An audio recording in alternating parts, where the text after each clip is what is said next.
ازاي؟ الحمد لله يا مصطفى. في حاجه؟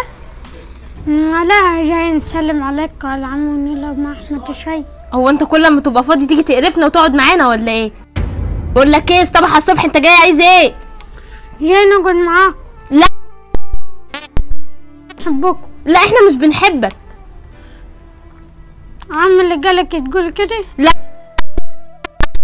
حاجه. يلا حبيبي روح بيتكم. طبعا نسلم على عمك مش هنا يا مصطفى. يلا امشي بقى. ايه ده مصطفى انت جيت؟ امشي جوه امشي. يلا يا مصطفى روح.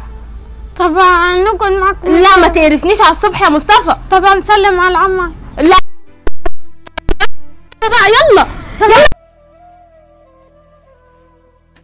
نقعد معاكم شويه. اقعد معانا. يلا حبيبي امشي. انا ما بقتش فاهمه ايه القرف ده. انا ما بقتش فاهمه بصراحه ايه القرف ده. كل ازعجي ده ايه ده؟ مصطفى ابن اخوك جه وكل ما يبقى يلاقي نفسه فاضي يجي يقرفنا. انا ما بقتش فاهمه ايه ده. يعني انت اللي طردت لي مصطفى ابن اخويا؟ اه. طب ازاي تطرديه من البيت؟ ما هو بصراحه رخم وكل شويه يجي لنا هنا. طب ما يجي لبيت عمه. ايه يعني بيت عمه؟ مش فاهمه. ما هو بارد بيلزق بيجي يقعد وبعدين بيجي يلعب مع احمد، ايه المشكله؟ طب ما بيجي عيال اخواله بيلعب معاهم. عيال اخواتي غير عيال ابن اخوك. ازاي يعني؟ عيال اخواتي بيجوا يقعدوا شويه ويمشوا، لكن ده بيفضل مبلط هنا يعني. طب يا احمد. نعم يا بابا. راح هتبدا عمك يلعب معاه. لا مش هيجيبه، هيخش يذاكر. لا هجيبه يلعب معاه. العظيم ما هو جاي هيخش يذاكر. يمين على يمينك لا روح. اللي انا قلته لازم يمشي. ما هوش داخل برضه. وبعدين في الفلوس اللي كانت في الدرج. بتوع الجمعيه؟ هي بتوع جمعيه. لا ما انا خرجت مع اصحابي وجبت الستيره. بص حلوه فاضيه اهي، مكتوب عليها اسمك واسم فلوس الجمعيه فين؟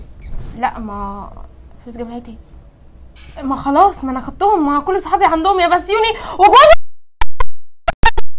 كده معايا. انا خلي بالك ما بقتش فاهمك. ما جيتيش فاهماني ازاي؟ يعني فلوس جمعيه هتندفع، هتقوم انت تاخديها تصرفيه. ما انا كنت خارجه مع اصحابي، اخرج مع اصحابي من غير فلوس ما ينفعش.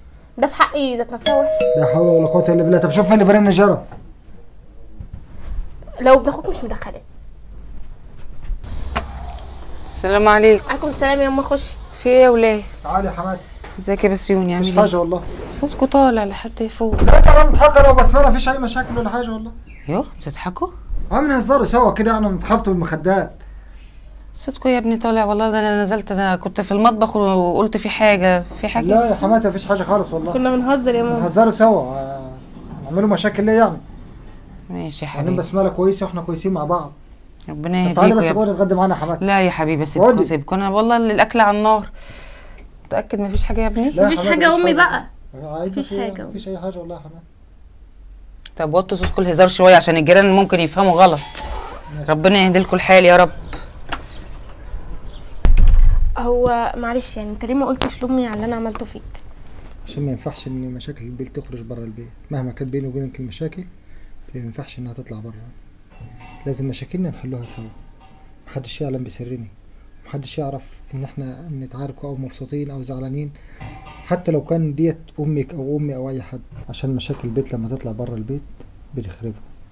وبعدين مش عايز نكسرك قدام امك، عشان انت كرامتك من كرامتي برضه.